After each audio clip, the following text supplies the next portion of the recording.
Welcome to Advisor Talk with Frank LaRosa. Brought to you by Elite Consulting Partners, it's the only podcast offering unfiltered guidance and direct advice for all things concerning financial advisors, RIAs, and the practitioners in the wealth management business. Learn more and subscribe today at eliteconsultingpartners.com/podcast. And now, here's your host, Frank LaRosa. So, what I want to talk about on this episode really is what we talked about yesterday. This whole idea and concept of buyers being, I think, overly optimistic or greedy, right? I think there's this sense that advisors are miseducated. Yeah. Uneducated. Right.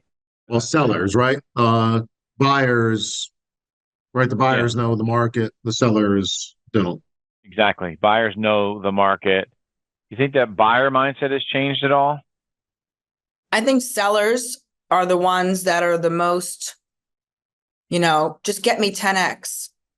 Like they're the most, I don't know, sort of living a dream as to what they think they're worth. They just think we can come out and say, oh, I found a firm that's going to give you 15x without even providing any demographics or financials of their business. What are the costs to run the business? Like they're just coming at it like, I need 15x. Well, based on what? No one's going to promise you anything until you take a deep dive into, they understand what it takes to run the business, what you're made of. No, I know. And I think that the issue that we're seeing is, I don't know if it's the press. I don't know if it's, they're being told by their buddies what they got on their deal, and they didn't really get that information, or they got some number, right? It's like when a firm says, or an advisor moves to a firm and they say, well, I got a 400% deal. Well, no, not really. Not really. Maybe if you hit all your bells and whistles and you hit the back end of the deals, which is, which is like potentially a pipe dream. If you grew your business by, like you spent 20 years and you've never grown your business more than 15% a year. In order for you to hit those numbers, you have to grow your business by 50% or more in, 4 years, which is unlikely. And I think the same thing holds true for sellers right now that feel like Vince, you said this the other day or yesterday it was, right? Well, I don't know if maybe it was Stacey. You were talking to a $1 million advisor and he was like, well, I want 10x. He was like, I need north of 10x. That's literally how he's coming at me. And he hasn't provided anything to anybody.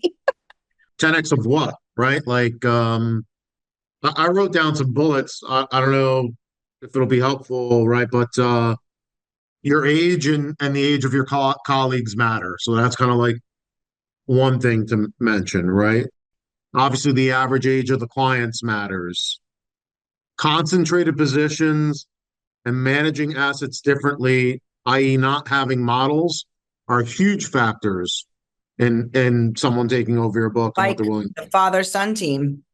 Like we were on a wild goose chase to find somebody that was the best stock picker to make sure that nothing, not an ounce of it, is disrupted when they've ridden off into the sunset. So their expectations as a seller are really, really pigeonholed. Yeah, if you're 65 and you think you're going to work another 10 years, the buyer isn't budgeting for that, right? Well, I just had a deal fall through. Not really it's a deal, but eventually it'll go through. But the seller is losing the opportunity because he wanted the buyer to run the money the same way he runs the money, and it wasn't. It was basically like an individual stock picking model, right? It wasn't like, hey, I want you to use the same SMA models and theories, which you can get away with. It was, I want you to pick the same stocks that I've been picking. And oh, by the way, I want you to give me a huge number. And oh, by the way, I'm going to stick around because I'm going to manage. I need to understand how you're handling my clients.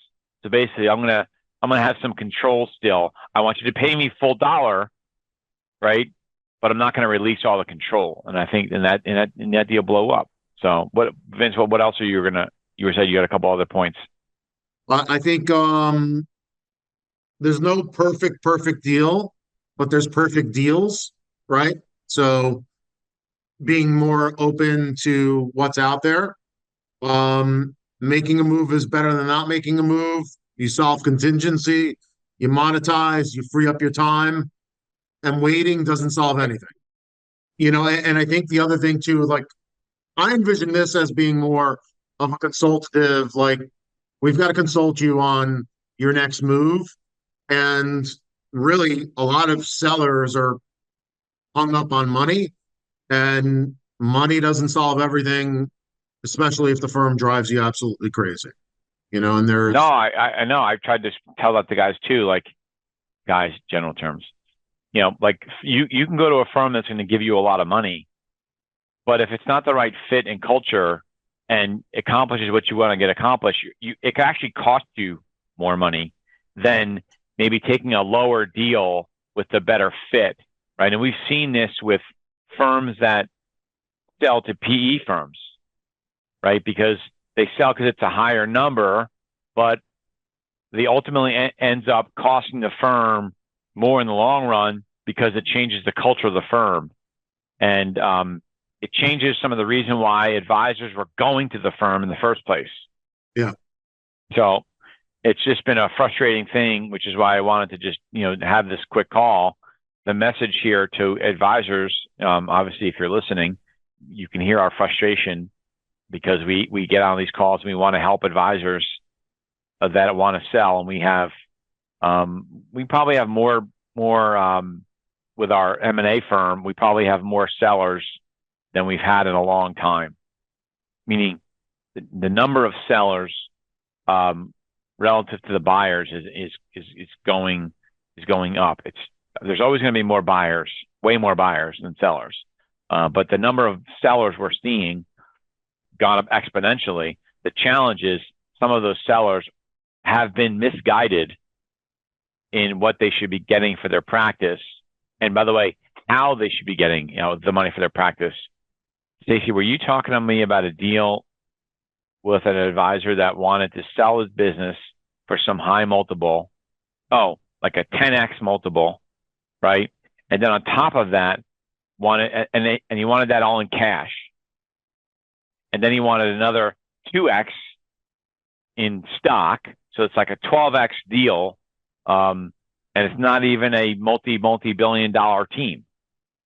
Right? Yeah. I mean, look, we're having, I think recently in the RIA space, RIA owners coming to us, just throwing out numbers that pertain to maybe some of the larger teams, the $10 million, the $12 million teams. If you're a $1 or $2 million RIA or practice, and you're hearing 10, 12, 15x, you can't make the assumption that it automatically applies to you because you're all recurring revenue. The way that the advisor spends money in their business, the staffing, what they spend money on, the profit, the true profitability, the EBITDA of their business. If you don't share those things with us, we can't comfortably put a number on it. You have to go through a true and factual analysis of your business. We're not looking to disrupt what you do and what you've built. We respect that tremendously. All your hard-earned years and blood, sweat, and tears put into it. We're not trying to disrupt those things. We just want to level set what's true and what's not. Just because you're hearing these, large acquisitions out in the RIA space of these, multi-billion dollar companies, that doesn't apply to everybody. So all we ask is that the advisor comes to us with, tell me what the facts are. I'd love to do an analysis of what it means for me in particular. I think too, right, there's more sellers that are coming into the frame because they're starting to realize that their junior partner can't buy them out, right? They can't afford to buy them out. Live Oak Bank or any others aren't going to give them a loan for the actual acquisition. And you fast forward, they're in their early 60s, and now they're going to entertain conversations. But they're looking at what other numbers. First of all, I think the the multiple numbers that are thrown out are confusing, right? Like the industry in general is used to like a three times top line revenue, maybe four times if your business is exceptional top line revenue. And now you're getting multiples of 10 on EBOC or EBITDA. And there's so many ways to kind of cook the books on those numbers realistically, that it does get confusing. And then an advisor that controls a billion, a billion and a half team with revenue of $7 or $8 million or whatever the numbers may come out to be says, no, we're not going to make a move because I'm not getting my 12 or 14. And the clock still is ticking. They're getting older, right? And so are their clients. So that becomes a less and less attractive deal to anyone that's going to buy them, right? And there's So no one realistically, size fits all. Like we want to help the advisor obviously achieve, the most amount of economics and comfort and excitement about taking this huge milestone leap in their career to sell, retire, whatever it is. But we can't treat everything as if it's in a box or pigeonholed. Every practice is unique economically, culturally, and at least be open-minded to learn, what does this mean for my business? Yeah. If you talk to somebody and they say, oh, I got 10X, your first question should be on what? On what and how? Right. And how? Right. Did you get 20% down, 50% down, 30%, whatever it is? And then what's the, and I think this changed. I saw it change with, when we went from 2022 to 2023, the end of the 2022 year, where the deal structure started to change and a lot of the risk, for those bigger multiples were put on the seller, right? So they got an upfront piece, but the seller's note was much larger, right? So it's like, oh, great, you got 12X, but look at how much responsibility and how much risk you have as a seller on the tail if your buyer doesn't perform because you sold to the wrong person. And that's an important piece. The other thing, Vince, you made a comment about, which is true. right. People think that, well, I'll go to Live Oak and I'll borrow the money. That's fine. But Live Oak you still need to put down 10% of your own dollars on the deal. Like they're going to give you the money and maybe it's, $2 million, but they're going to want you to put down $200,000 of your own money to get that deal. They don't just say, oh yeah, here's $2 million, and you don't have any skin in the game. And so that's where I think people are starting to realize that and we're saying junior guy. We're not saying like a 25-year-old, right? But someone that's in their 40s, they may not have $250,000 to drop to put the deposit down on a $2.5 million practice, right? Or maybe not a practice, but a value. Scale, maybe the experience to run a business of that size. I mean, let alone the economics. Right. Do you have the staff and the time and the wherewithal to continue to run that business without that senior partner there any longer? Or who do you need to be brought into the business? And do you get along with them? Do you like them? Are you okay having roommates for a period of time? Like that's a big part of the conversation too. It's kind of funny. Like one of our colleagues brought me in on a meeting not too far from here, and it was a team that managed, a little bit over 300 million, and they had revenue of let's say about 2 million plus. So easily that book of business is worth $6 million. Their junior partner is like maybe 37. Smart person, but at the end of the day, they don't have a couple $100,000 sitting around to put down. And even if they did, I mean, even if they had $1 million to put down and they're going to borrow 5 million, at what rate? At what rate is it going to make sense? It may not make sense, right? So, or obviously, it just may not be financially feasible for them to pull it off. On the flip side, that same team joins a bigger RIA firm, a hybrid firm, and now that junior partner becomes immensely important to running the practice over a period of another 20, 25 years and is going to command a pretty big salary and bonus structure, right? And that might be the best option for everyone involved, right? That's kind of the Yeah, look, opportunities that we could bring to I the think the table. message here that I hope that people take away from this is we're here to do the hard work, and sometimes the hard work means telling people the truth about like the hard messages, right? If you, it's like when you coach sports and you're well, as a parent sometimes, if you care about your players and you care about your kids and your people and your family, you have to tell them the truth.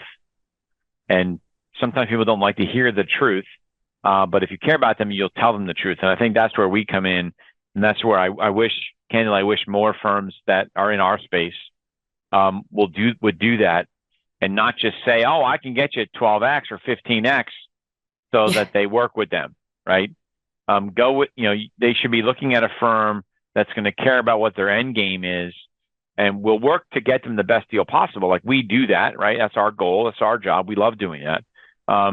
But sometimes it's our responsibility to be completely blatantly honest with them about what we think they can get or can't get, and then let them chew on that and come back down to earth with all of the other components of what makes a deal successful.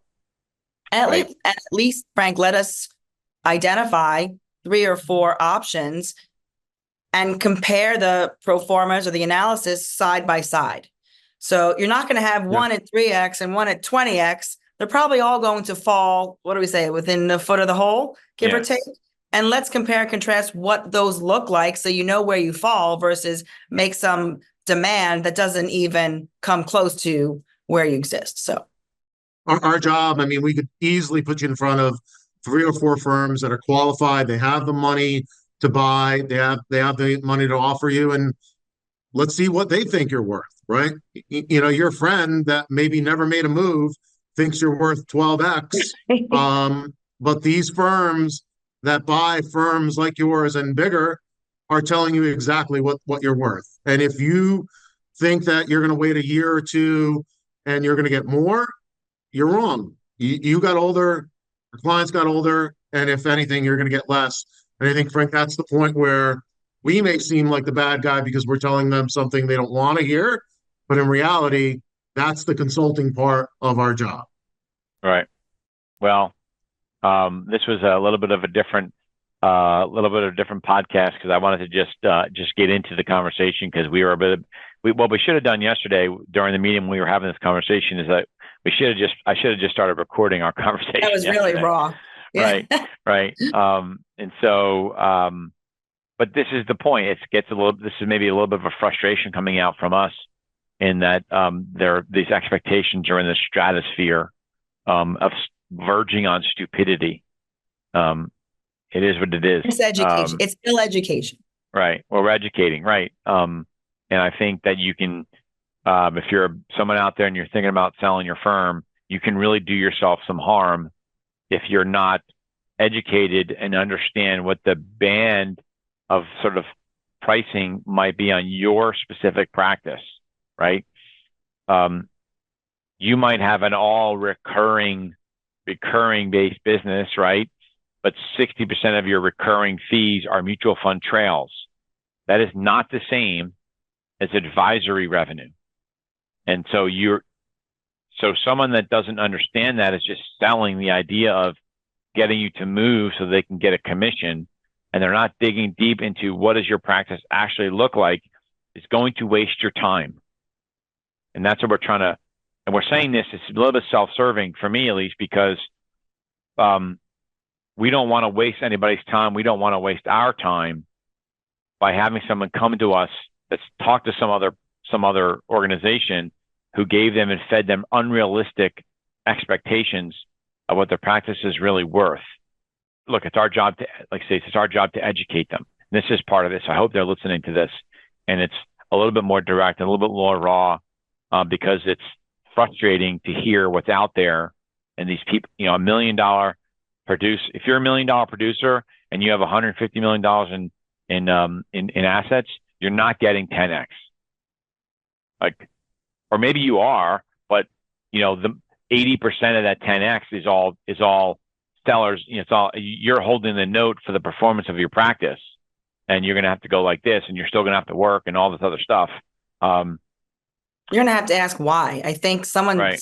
I spoke with somebody recently at one of our favorite PE firms. And when I said, we keep hearing these 10x, 12x, these wishful thinking multiples.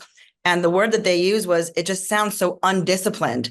And what I was advised was, you should ask the question to the advisor, why are you getting that much? It seems so much far off from where the real number is coming from. So that's great if you're being quoted 10 or 12x. And this is coming direct from a private equity firm consultant, to keep it anonymous for now. But he basically said that sounds so undisciplined, and they're just trying to win the business, and the advisor's not reading the fine print. He's just Right. enamored by the shiny object. So just ask those questions if it sounds undisciplined. I like that terminology. Yeah, I have somebody that is part of an organization that sold part of their deal, right? They did a sort of minority sale, and they regret it today, because the contract for them to, if they wanted to leave for the minimal amount of money that they got, which was 7 figures, but relative to what they're making on the business, right? It was a really bad deal. And the money that the advisor got, the firm basically made that money back in a year and a half. Right. And there's probably stipulations too, right? Stipulations. They can't get out of it. Right. They can maybe get out of it by giving all the money back. Right. But it's a challenge, because they weren't delivering on the things that they were supposed to deliver on, which is why they were doing the deal. And the directive and the culture of the firm changed overnight.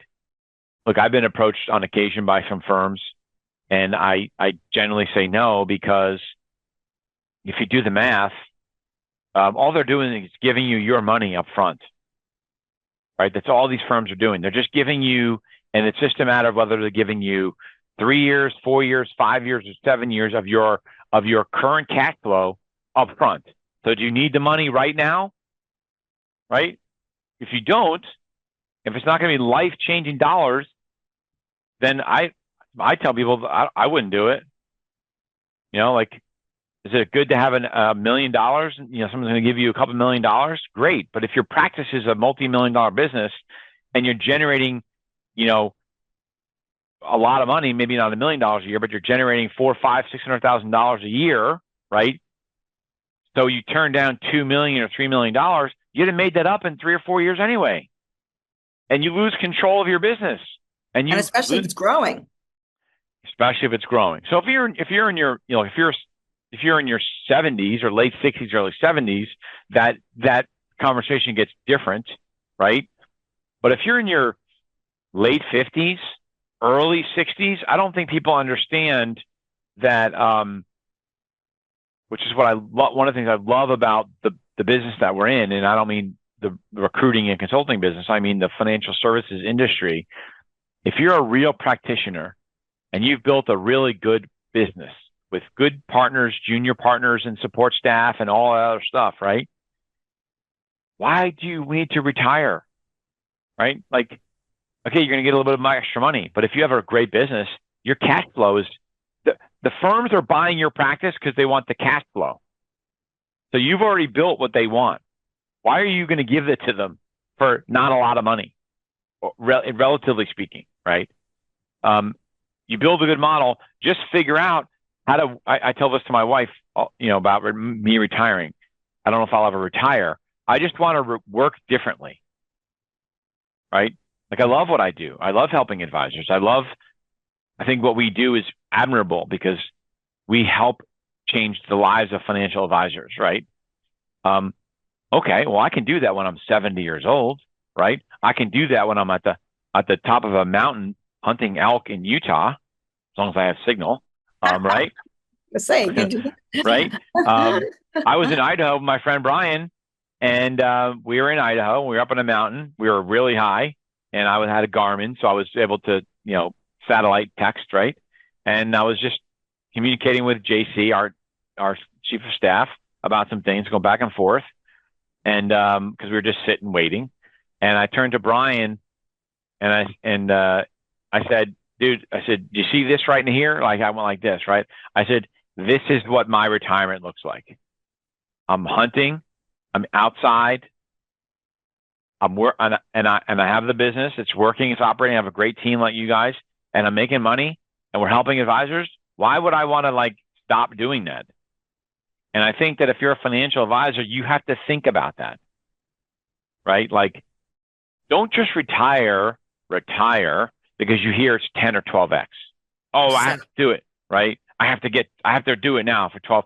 It's a life-changing decision you're making. Just figure out how to do it differently. Bring in the junior partner, like Vince is saying. Bring in that junior partner. Just give that person a little bit more of a percentage of the business, of the revenue of the business, right? So you can work a little bit less, or spend more time with your best clients, right? If you're working with 100 clients, work with 20 clients. Segment your book better. You'll be surprised that you'll make just as much money, and you'll probably be happier. Again, unless someone's giving you $50 million, like let's say it's the one you were working on, right? The father-son, they were getting 10, 11, $12 million. But even there, and the father was older, so I get it. And that was a unique situation because I think the dad was older and loved the business, and the son just wanted to, run naked. Right off into the sunset. He wanted to run naked through the woods, as we say. You just say that? Yeah. But the reality is that was a different animal, right? And so They were getting $10, $12 million. Okay. That's a different story, right? But we're not hearing that. We're talking about these $1 million practices and you want to sell because they're going to give you, you think you're going to get 10x, but you're really not, right? You're getting a couple $1 million up front, and then you're going to have to earn the rest of it. So you're just paying yourself back with your own money. That's it. I think the point is make sure that whoever the buyer might be, or whatever private equity firm is coming to the plate, that you understand what their value proposition is culturally and economically. Two components.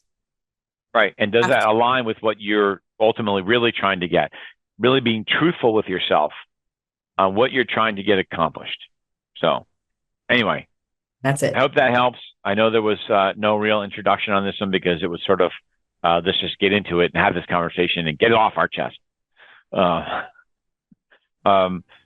obviously, if they want to, reach out to you guys, Stacey, what's your number that they can reach out to you? Yeah, it's 856-816-6322 or Stacey at eliteconsultingpartners.com. Don't forget the E. That's my tagline. Stacey with an E. And Vince, what about you? So 201-723-5934. Happy to have the conversations and see how we can help. Everybody's situation is different. So if you're looking for some straightforward, truthful advice on what your practice is worth or not worth and what you should be doing, we're the firm you should talk to, because we will not pull any punches. Pun intended. We will always be frank with you about everything. So that's the new tagline. Yeah, that's a new thing. That's a new tagline. So anyway, thanks everybody for listening, and we hope you enjoyed the short hot mic moment. Thanks. Take care. Bye. Thanks for listening to Advisor Talk with Frank LaRosa. If you're looking for more advice or solutions on any topics in the financial services industry, or you just want to subscribe to our podcast, head on over to eliteconsultingpartners.com/podcasts.